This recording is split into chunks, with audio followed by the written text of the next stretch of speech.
Hello friends, ಇವತ್ತೊಂದು ನಾನು ಕರಾವಳಿ ಸ್ಪೆಷಲ್ ನಿಮಗೆ ಚಿಕನ್ ಸಾರು ಕೊರ್ರೊಟ್ಟಿಗೆ ಚಿಕನ್ ಸಾರು ಹೇಗೆ ಮಾಡುವುದಂತ ತೋರಿಸ್ತೇನೆ. ಅದು ತೆಂಗಿನಕಾಯಿ ಹಾಲು ತೆಗೆದು ಮಾಡುದು, ತುಂಬಾ ಟೇಸ್ಟಿಯಾಗಿ ಬರ್ತದೆ. ತೆಂಗಿನಕಾಯಿ ಹಾಲಿನಿಂದ ಮಾಡುದು. ಅದನ್ನು ನಾನು ಹೇಗೆ ಮಾಡುದಂತ ನಿಮ್ಗೆ ಹೇಳ್ತೇನೆ, ಬನ್ನಿ.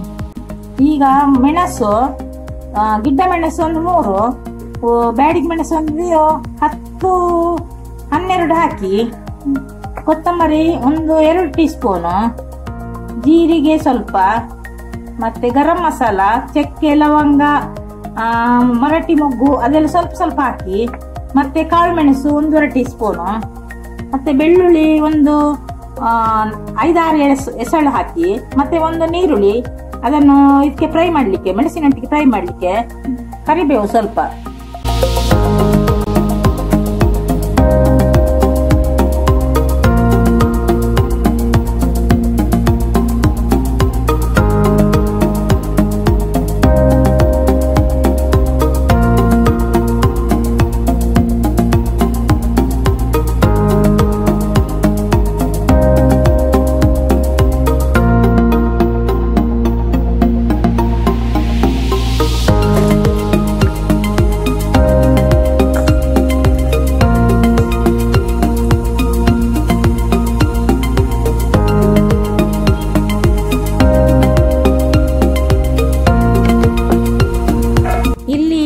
ನಾನೀಗ ಚಿಕನಿಗೆ ಈರುಳ್ಳಿ ಮತ್ತೆ ಕರಿಬೇವು, ಜಿಂಜರ್ ಗಾರ್ಲಿಕ್ ಪೇಸ್ಟ್ ಎಲ್ಲ ಹಾಕಿ ಫ್ರೈ ಮಾಡಿ ಇಟ್ಟಿದ್ದೇನೆ.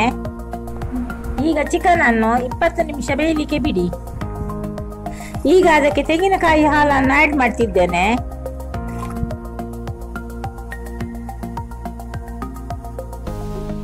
ಈಗ ಗ್ರೈಂಡ್ ಮಾಡಿದ ಮಸಾಲವನ್ನು ಹಾಕಿ,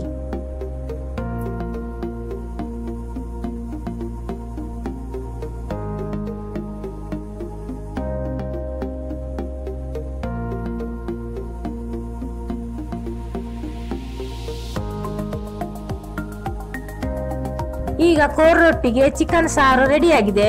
ಇದು ರೊಟ್ಟಿಗೆ ಸೂಪರ್ ಆಗಿದೆ. ನೋಡಿ, ನೀವು ಒಮ್ಮೆ ಟ್ರೈ ಮಾಡಿ. ಈ ರೆಸಿಪಿ ನಿಮ್ಗೆ ಇಷ್ಟವಾದ್ರೆ, ಯಾರು ಸಬ್ಸ್ಕ್ರೈಬ್ ಮಾಡಲಿಲ್ಲ ಹೊಸಬರು ನೋಡೋದನ್ನ ನಿಮಗೆ ಸಬ್ಸ್ಕ್ರೈಬ್ ಮಾಡಿ, ಮತ್ತೆ ಲೈಕ್ ಮಾಡಿ, ಮತ್ತೆ ನಿಮ್ಮ ಫ್ರೆಂಡ್ಸ್ಗೆ ಶೇರ್ ಮಾಡಿ.